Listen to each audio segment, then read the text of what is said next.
기도와 설교를 준비하면서 여러 가지 마음이 좀 답답했는데 오늘 우리 유진이와 예언이 모습을 바라보니 제 마음이 유쾌해지는 것 같습니다. 참 얼마나 감사합니까, 그렇죠? 여러분들도 위로해 주시고 격려해 주시면 감사하겠다, 그런 말씀이 됩니다. 매주일 설교를 준비할 때마다 늘 고민이 많습니다. 저는 지금도 돌이켜보면 예전에 어머니들이 아이들 학교 다닐 때 대여섯 명 도시락 반찬 매일 어떻게 사는가 생각해보면 세상에 가장 큰 기적이 아닐까 싶습니다. 어떻게 그 많은 그 자녀들 밥을 매일 살 수 있었으며 또 매일마다 무슨 반찬 올릴 것인가 고민하고 있는 게 얼마나 큰 기적일까. 남자들은 밥상에 없는 사람은 아무 생각 없이 앉아서 밥을 먹지만 그것을 준비하는 사람은 얼마나 고민이 많겠습니까? 설교도 마찬가지가 아닌가 하는 생각이 듭니다. 이번 주에 여러분과 함께 말씀을 나누기 위해 여러 가지 신문을 보고 고민을 하는데 특별히 이번 주간에는 두 가지의 뉴스가 아마 여러분과 제 마음 동이 아프게 하는 것 같습니다. 제가 그 신문 기사를 바라보며 도대체 우리나라가 어디로 가고 있는가, 정말 우리나라에 희망이라고 하는 게 있을까 하는 생각을 갖게 되었습니다. 첫 번째 사건은 제가 함께 나누고 싶은 이야기에 썼던 제자에게 인분을 먹였던 어느 교수 이야기입니다. 인분이 뭔지 모르는 사람 아무도 없겠죠, 그렇죠? 지난 14일 경기도 성남 중원경찰서에서 폭력행위 등 처벌에 관한 법률 위반 혐의로 경기도 모대학 안양대학교라고 알려져 있습니다. 모대학교 교수 원래 52살인 이 A씨를 구속했다고 이야기합니다.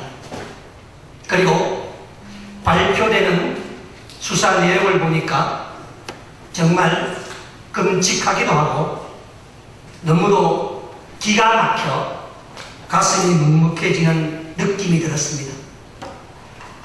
교수와 제자라고 하는 것은 군사로 일체화돼서 아버지와 동일한 분이며 부모처럼 숨기는 것이 사제지간 아니겠습니까? 그런데 그 뉴스를 보면 그 교수가 자기 제자에게 인분을 먹였다라고 합니다. 더 끔찍했던 것은 뭐냐면 이 교수와 함께 같이 구속된 사람이 세 사람들이 있었습니다. 왜 구속됐냐 하면 이 교수와 함께 이 피해자 이 사람을 함께 괴롭혔다고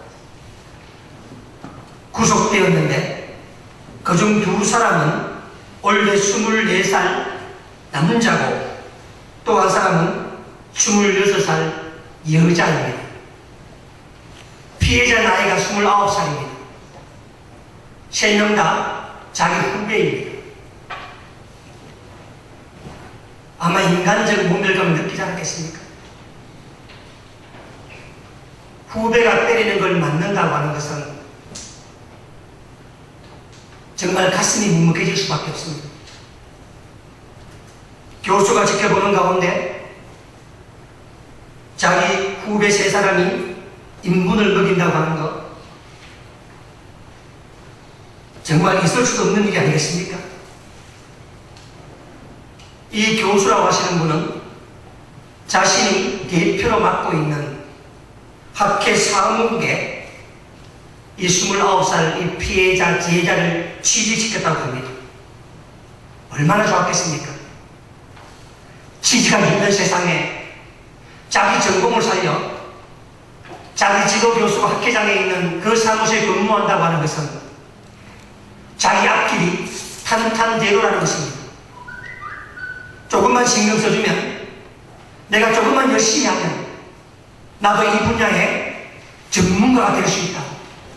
아마 그 마음에 열심히 다하지 않았겠습니까? 그러나 1년쯤 지난 때부터 악몽이 시작이 되었습니다. 제자가 마음에 들지 않는다고 인분을 먹이는가 하면 수년간 가혹행위를 일삼았다고 이야기합니다. 얼마나 끔찍한지 2013년 3월부터 폭행을 시작했는데 일반인의 상상을 넘어서는 겁니다. 이 교수가 야구 방망이로 이 사람을 때려 전치 6추의 상해를 입어 수술을 받기도 받았고, 걸핏하면 이 네 사람이 공모해서 무슨 헐리우드, 무슨 알카에다 예방이 나오는 것처럼 이 사람의 얼굴에 비닐봉지를 씌우는데 그 안에 호신용 스프레이, 농축 겨자 원액을 넣었던 호시 스프레이를 뿌리고 그 목을 가두어서 그렇게 사람을 괴롭혔다는 것입니다. 무슨 테러 집단도 아니고 무슨 국가기밀을 팔았던 간첩을 공략하는 무슨 영화 속 이야기도 아니고 이런 일이 있었다는 것입니다. 심지어 피해자가 사법기관에 신고하지 못하도록 1억 1,000만 원에 해당하는 금전적 손해를 발생했다는 각서까지 받고 변호사 공정까지 받았다고 하는 것은 정말 아연실색한 일입니다. 우린 이런 질문이 듭니다. 어떻게 이런 일이 있을 수 있는가 하는 것입니다. 그 지구 바보 아니야? 요즘 어떤 세상인데 맞고 산단 말인가? 비난할지도 모릅니다. 그러나 그 피해자의 말이 우리를 우울하게 만듭니다. 부당한 줄 알면서도 이것이 잘못된 것이며 이것이 사람이 할 일이 아닌 줄 알면서도 그분이 해당 분야 권위자에게 그가 제공해줄 어떤 기회를 때문에 그렇게 할 수밖에 없었다고 하는 그 현실을 고백하는 겁니다. 비참하지 않습니까? 그 인간적 모멸감, 노예와 상전, 그런 21세기 우리 시대에 그런 부당한 일을 당한 줄 알면서도 먹고 살아야 되기 때문에 다른 길이 없기 때문에 그것을 참고 사는 것이 어쩌면 우리의 모습이 아닐까 싶습니다. 교수라고 하는 학계회장이라는 힘을 과신한 나머지 다른 이들 스승없이 괴롭히는 그 사람도 또 그릇된 경위에 짓눌린 채 숨죽이며 피해를 입은 그 영혼도 불쌍하기는 마찬가지입니다. 정말 가슴 아픈 얘기 아닐 수 없습니다. 그런데 24일 날 이 대학 교수가 구속되는 날 상주시 공성면 금계 1, 2 마을회관에서 끔찍한 일이 벌어졌던 내용이 신문에 보도되었습니다. 정말 끔찍한 얘기가 아닐 수 없습니다. 지난 25일 초복을 맞이해서 상주시 공성면 금계리 전체 42가구에 86명이 사는 동네랍니다.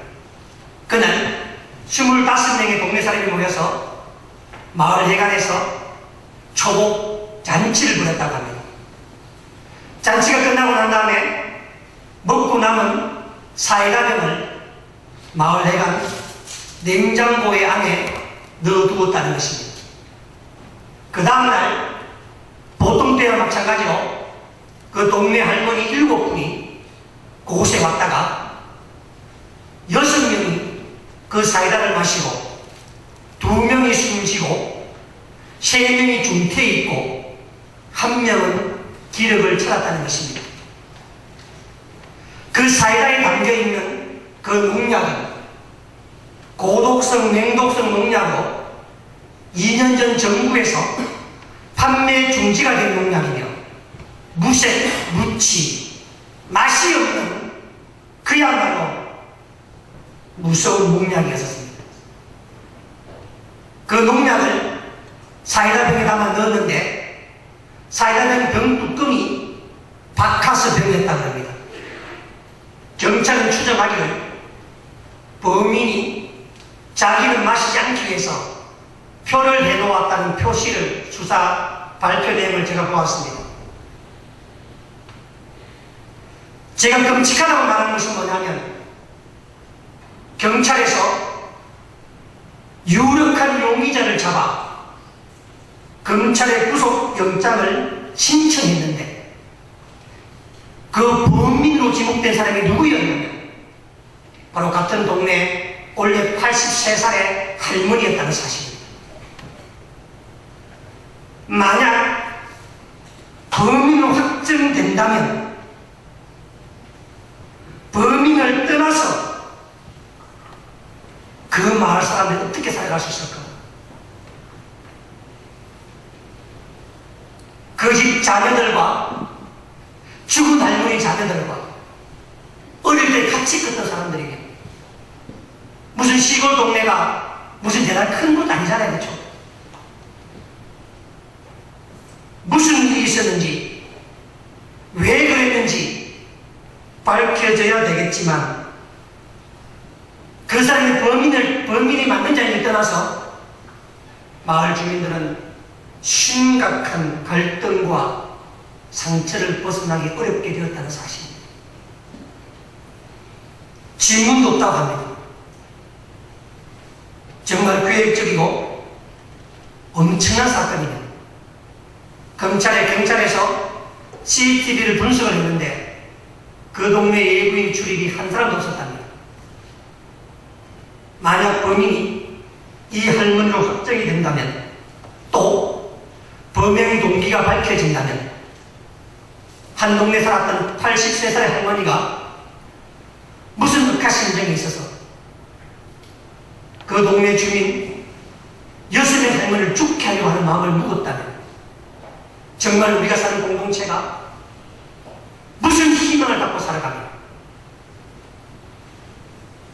어떤 소망을 갖고 살아갈 수 있겠냐 하는 그런 이야기입니다.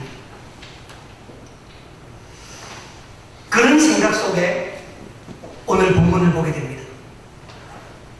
오늘 본문은 지난주에 보았던 본문 이어서 나오는 내용들입니다. 저를 주목해 보세요. 오늘 성경 이야기는 사실 인분을 먹인 교수 이야기나 상주 공승민 이야기보다 더 끔찍한 이야기입니다. 아람왕 벤하닷이라는 사람이 이스라엘을 침공에 쳐들어왔습니다. 전쟁이 일어난 겁니다. 그런데 이 아람왕은 매우 영리한 사람이었습니다. 자기 군대에 피해를 전혀 발생시키지 않으며 사마리아 성에 항복을 받기 위한 작전을 짭니다.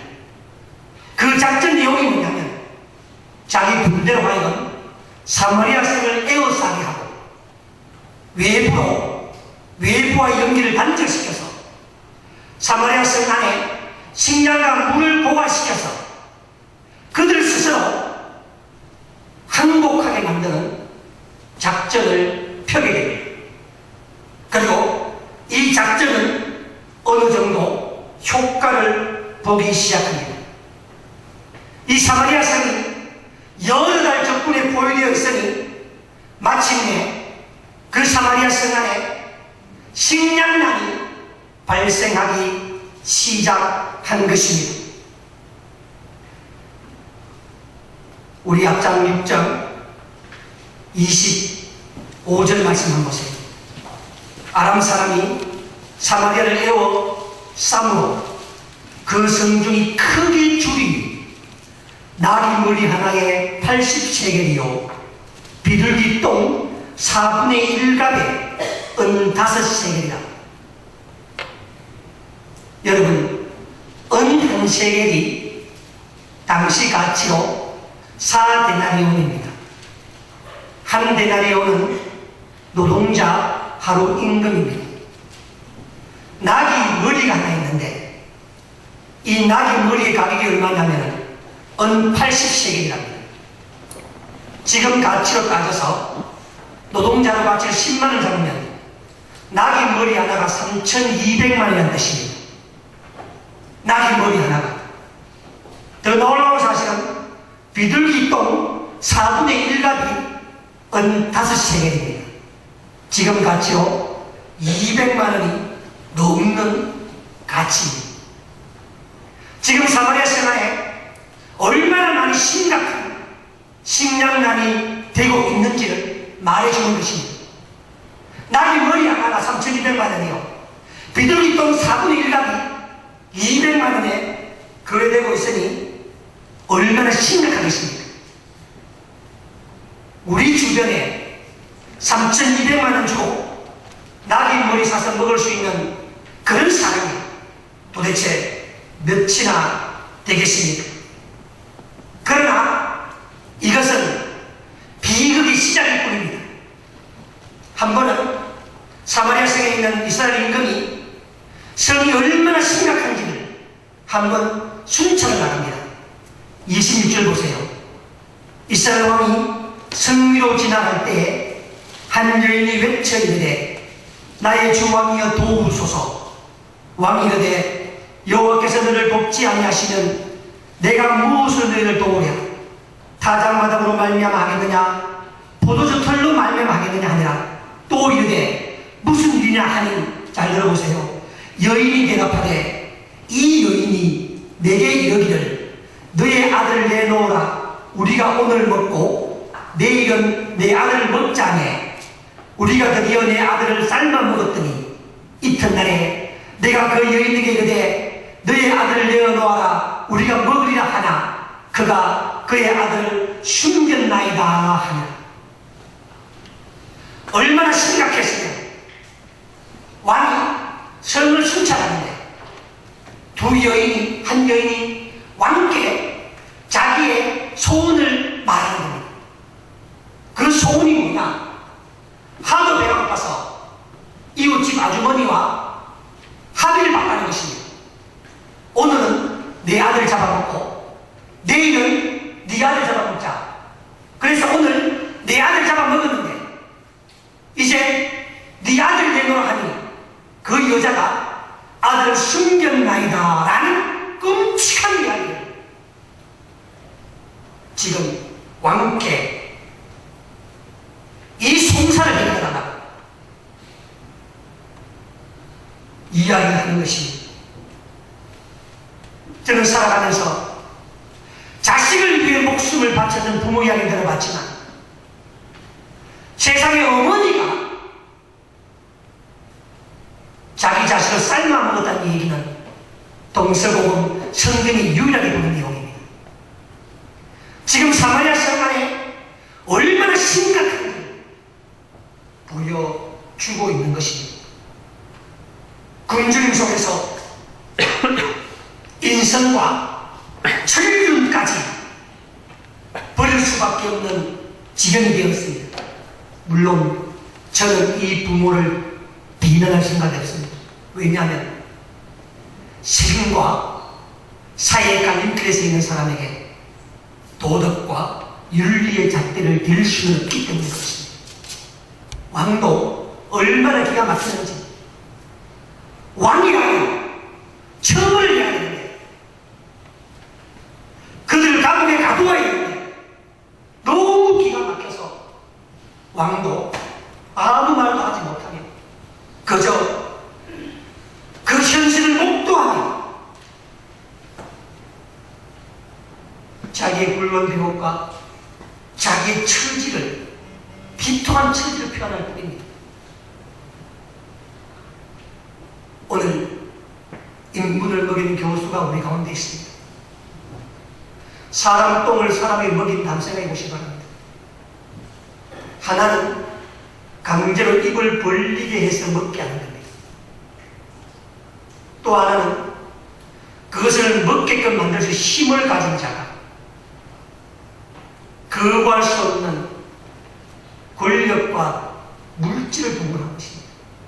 어느 것이 되었든 원래 29살에 이 젊은 청년이 첫 직장에서 그런 걸 먹었다고 하는 사실은 우리 사회의 비극입니다. 지금 이 이야기나 오늘 이야기 잡아먹고 내일 이야기 잡아먹자는 2700년 전에 있었던 그 사건이나 무엇이 다르겠습니까? 우리는 그런 뉴스를 접하며 가슴을 찌를 줄 알아야 합니다. 울분에 차에서되며 비통한 심정이 이 시대를 볼 줄 알아야 합니다. 그런데 어떻게 하는가? 이 왕이 참 신기합니다. 왕이 그것을 듣고 비통한 심정을 표현하는데 결국 그 비통한 심정은 원망을 해야 합니다. 원망은 결국 하나님께 닿고 결국 그것은 엘리사를 죽이자는 결정을 하게 됩니다. 도대체 이 성의 문제가, 도대체 이 굶주림의 문제가, 도대체 아람 군대의 침입이 절망적 상황이 왜 엘리사를 죽여야 하는가라는 것입니다. 참 못난 지도자며 참 어리석은 지도자 아니겠습니까? 요즘 징비로라고 하는 영화를 제가 봅니다. 정말 그 영화, 그 드라마 볼 때마다 가슴 답답해 주겠어요. 선조임을 볼 때마다. 참 못난 사람이구나. 어찌 왕이 저래 못날까? 안 보셨어요? 징비로? 안 보시기 바랍니다. 제가 그거 보면 참 우리나라의 선조 임금이 참 못났다. 참 통이 너무 작았다. 끊임없이 자기 아들이 자기 왕이 노릴까봐 두려워 전쟁통해도 어쨌든 저기 문제가 아니고 자기 아들을 잡는데 친밀을 기울이는 그 선조의 모습은 정말 권력이 무엇인지 비극을 보여주는 겁니다. 이 사람 역시 마찬가지입니다. 이 사태의 책임을 누가 져야 되는데 누군가가 책임을 져야 되는데 결국 하나님께 원망을 돌리고 보세요. 26절 보세요. 왕이여 도우소서가 뭐라 그래요? 27절에 여호와께서 너희를 돕지 않았는데 내가 뭘 하겠네. 왕은 하나님이 도우실 힘이 있었는데 돕지 않고 있다고 생각하고 있습니다. 그래서 원망이 폭발한 거예요. 엘리사를 죽여야 되겠다. 이 일을 꾸민 자가 하나님이냐 그 대의자가 엘리사다 라는 엉뚱한 결론을 내게 됩니다. 장경 여러분, 어느 나라 탕왕이 있었습니다.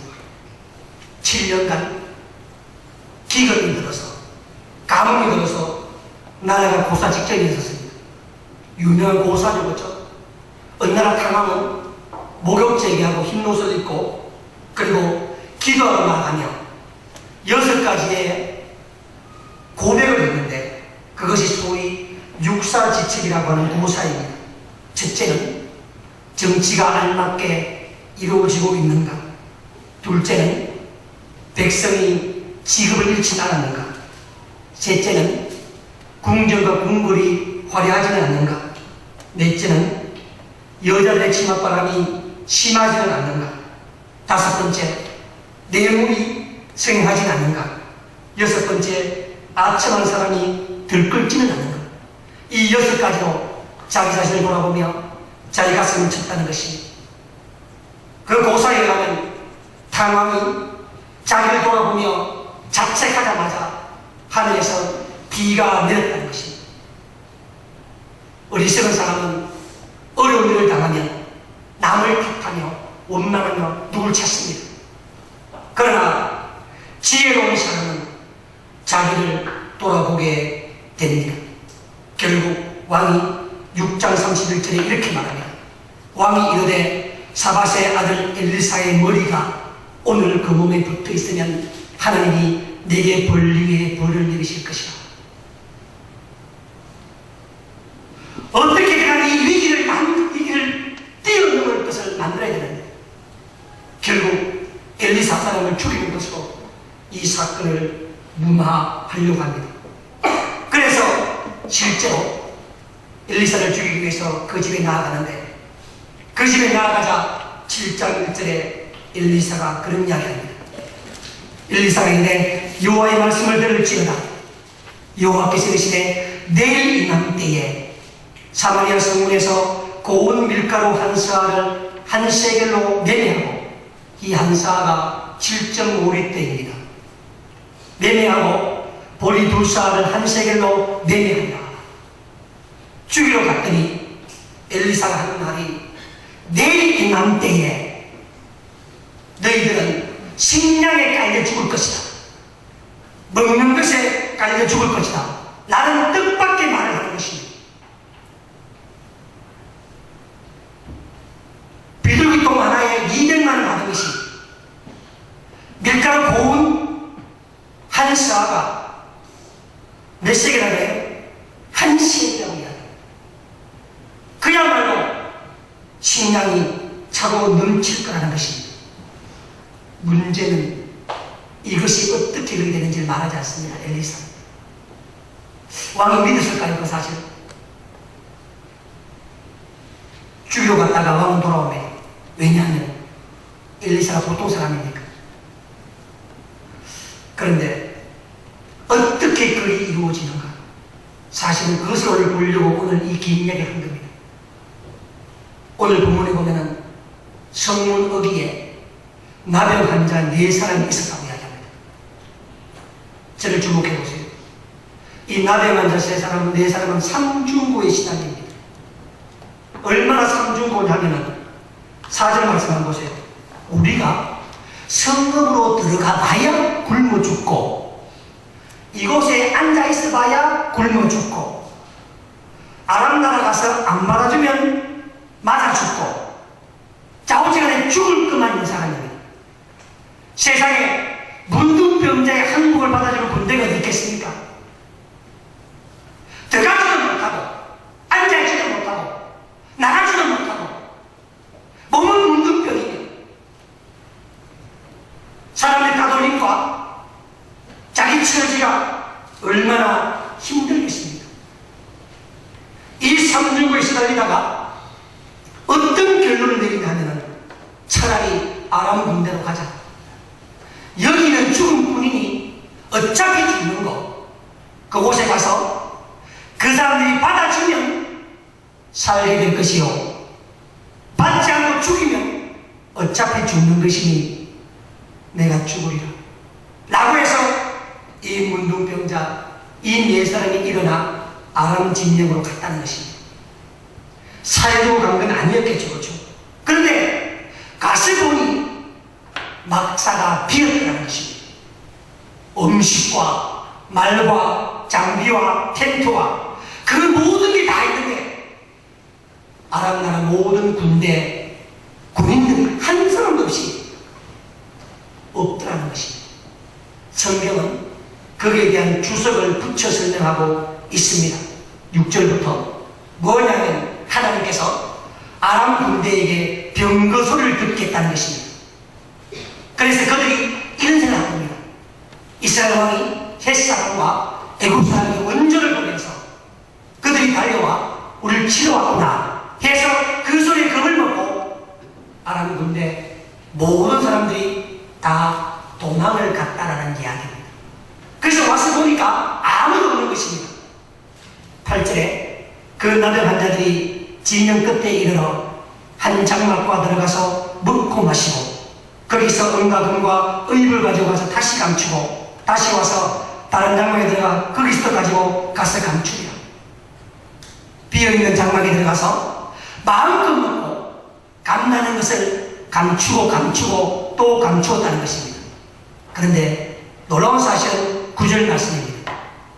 나병 환자들이 그 친구에게 서로 말하되 우리가 이렇게 해서는 아니 되겠도다. 줄을 한번 쳐보세요. 오늘은 아름다운 소식이 있는 날. 최근 성경을 보면서 제가 가장 감명받은 구절입니다. 오늘은 아름다운 소식이 있는 날. 주변에 아름다운 소식이 없습니다. 매거서 정치 뭐 이런저런 보면은 제가 교회 목사가 되어서 설교를 하는데 아름다운 소식을 전해본 일이 많지 않은 것 같아요. 맨날 설교할 때마다 비극적이고 절망적이며 삼중의 시작이는 문둥병적 이야기가 만날 하는 거 아니겠습니까? 이래도 듣고 이래도 듣고 그러니 하나님께 나아가자 맨날 그런 소리 하는 거 아니겠습니까? 그런데 오늘은 아름다운 소식이 있는 날. 저는 우리가 살아가면서 내가 삼중의 시작이고 나는 문둥병자이고 나는 절망에 살아가지만 적어도 사람이라면 무엇이 아름다운 소식인지는 구분할 줄 알아야 한다는 것입니다. 사람들은 자기에게 좋은 이야기만 기억합니다. 다른 사람과 나누려 하지 않습니다.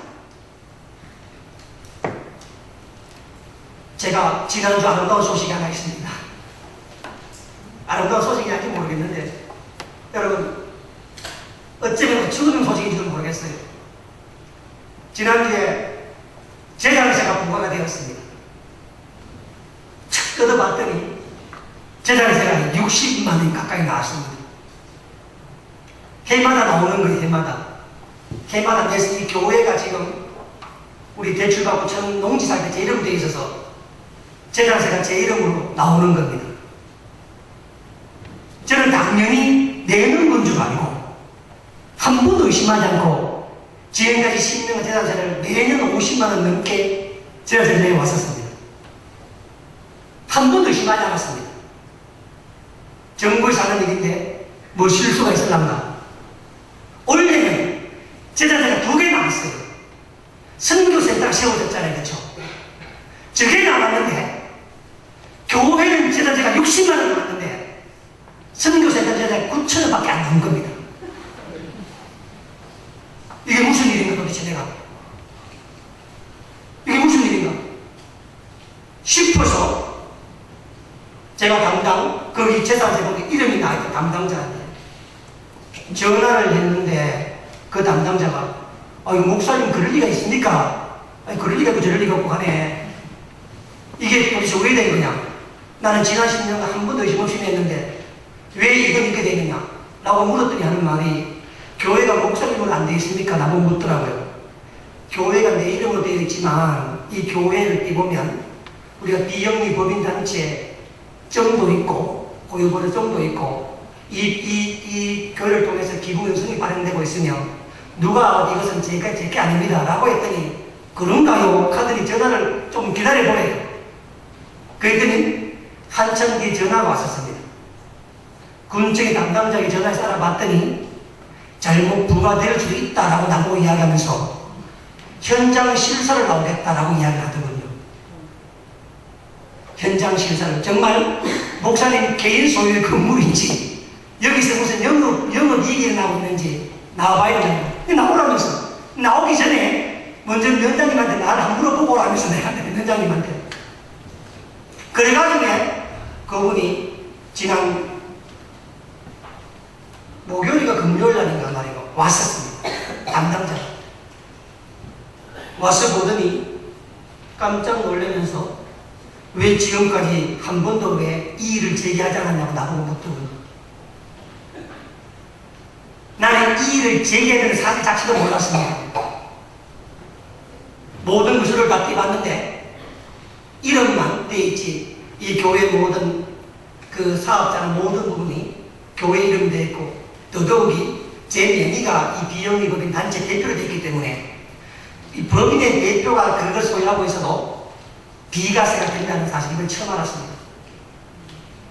근데 한다는 말이 뭐냐면 이렇게 말이 들어보고 그 담당자가 근데 목사님 지난달까지 작년까지 60만 내다가 원래 갑자기 9천 내면 뭔가 이상하게 되니까 조금만 줄여가지고 이렇게 말하는 거예요. 이게 무슨 얘기인가 하는 생각이 이렇게 제가 그랬습니다. 그거는 둘째치고 내가 지난달 10년간 냈던 거 환급받을 이거 한 말아 봤는 내가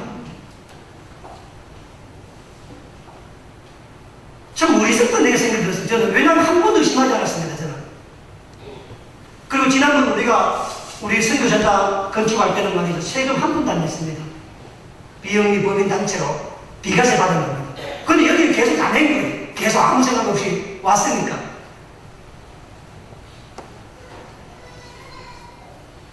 오늘 아름다운 소식 있는 날 맞습니까?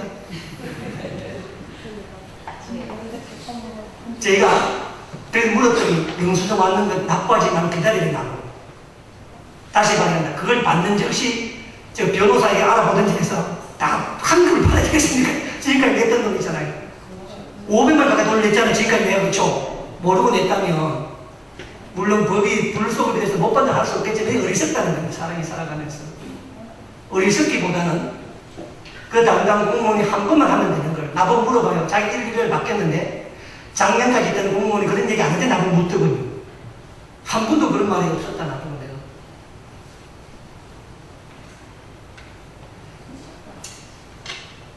저는 우리 베들교회 베들선교센터가 날마다 오늘은 아름다운 소식들이 됐으면 좋겠습니다. 무슨 맨날 인구 먹이는 교수 이야기하지 말고 동네 시끄러운 이야기하지 말고 무슨 비둘기 똥 하나가 200만 원짜리 그런 이야기하지 말고 내가 문둥병자가 되어서 나는 삼중을 시달리지만 나는 사는 게 맨날 그렇고 힘들지만 그러나 하나님을 의지하며 살아갈 때 부족한 나를 통해서 오늘 아름다운 소식이 전해질 수 있다면 이게 복음이 아닐까 말이에요. 제발 아름다운 소식이 있는 좋은 날만 좀 우리 삽시다. 서로서로 좀 이야기, 맨날 좀 무거운 이야기, 어두운 이야기 안 할 수는 없어요. 살아가는 게 하도 답답해서. 저는 이 답답한 세월에 오늘은 아름다운 소식이 있는 날 우리가 침묵하고 있도다. 만일 밝은 아침까지 기다리면 벌이 우리에게 미치지. 지금 세상 사람들은 좋은 소식은 자기만 가지려고 합니다. 자기의 권력을 강화하려고 합니다. 자기의 물질을 만들고 내 능력이 됐다고 믿고 있어요. 그러나 오늘 이 문둥병자, 이 나병 환자들은 오늘은 아름다운 소식이 있는 날이다.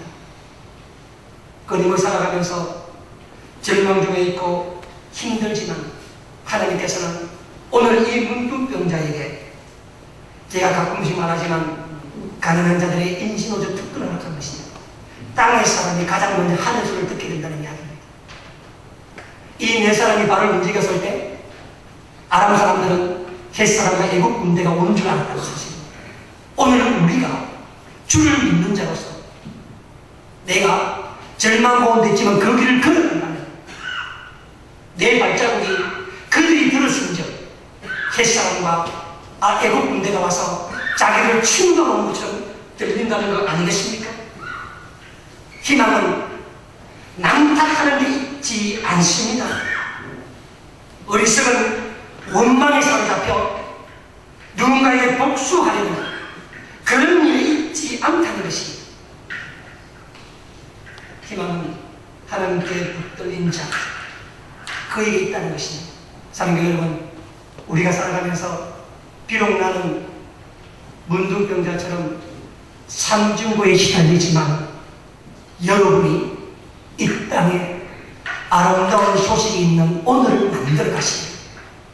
여러분의 말 한마디에 3,200만 하던 나의 대가리가 진짜 이 밀가루 한 사가 정말 은사색에 팔릴 수 있는 그런 소식이 전해질 수 있는 그 일에 쓰임받고 함께하기를 주님으로 축원합니다. 기도하겠습니다. 전도자 하나님,